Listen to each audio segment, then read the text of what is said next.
ನಮಸ್ಕಾರ, welcome to ಸುಬ್ಬುಸ್ kitchen.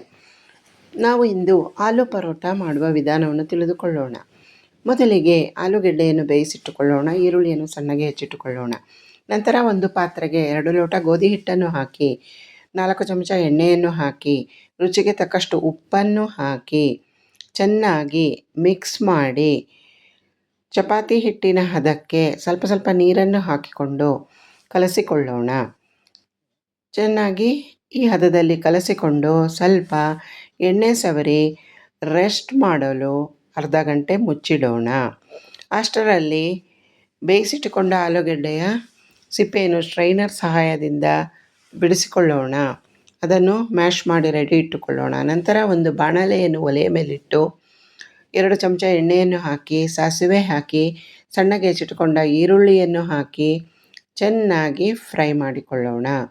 ಈರುಳ್ಳಿ fry ಆದ ನಂತರ ಅದನ್ನು ಸ್ವಲ್ಪ ತುರಿದಿಟ್ಟುಕೊಂಡ ಶುಂಠಿ ಮತ್ತು ಇಂಗನ್ನು ಹಾಕಿ ಅಚ್ಚ ಖಾರದ ಪುಡಿ ಸ್ವಲ್ಪ ಉಪ್ಪನ್ನು ಹಾಕಿ ಅದನ್ನು ಮ್ಯಾಶ್ ಮಾಡಿಕೊಂಡ ಆಲೂಗೆಡ್ಡೆಗೆ ಸೇರಿಸಿ ಚೆನ್ನಾಗಿ ಮಿಕ್ಸ್ ಮಾಡಿಕೊಳ್ಳೋಣ.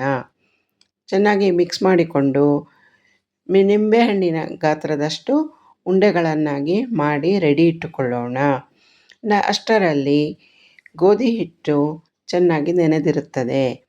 ಗೋಧಿ ಹಿಟ್ಟನ್ನು ಉಂಡೆಗಳನ್ನಾಗಿ ಮಾಡಿಟ್ಟುಕೊಂಡು ಒಂದು ಹಾಳೆಯನ್ನು ಪೂರಿ ಹಾಳೆಯಷ್ಟಗಲ ಲಟ್ಟಿಸಿ ಅದರ ಮಧ್ಯದಲ್ಲಿ ನಿಂಬೆಹಣ್ಣಿನ ಗಾತ್ರದ ಆಲೂಗೆಡ್ಡೆ ಪಲ್ಯವನ್ನು ಇಟ್ಟು ಇನ್ನೊಂದು ಪೂರಿ ಗಾತ್ರದ ಹಾಳೆಯನ್ನು ಅದರ ಮೇಲಿಟ್ಟು ಚೆನ್ನಾಗಿ ಪ್ಯಾಕ್ ಮಾಡಿ ಹಗುರವಾಗಿ ಲಟ್ಟಿಸೋಣ.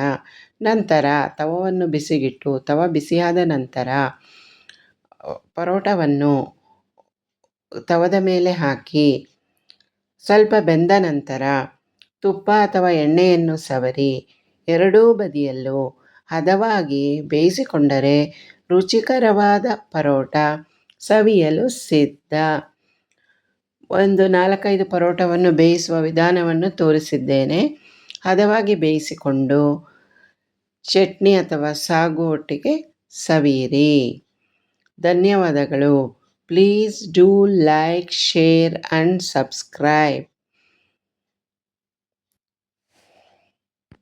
ಈ ಪರೋಟಕ್ಕೆ ಸಣ್ಣದಾಗಿ ತುರಿದ ಪನ್ನೀರನ್ನು ಸೇರಿಸಿಕೊಳ್ಳಬಹುದು.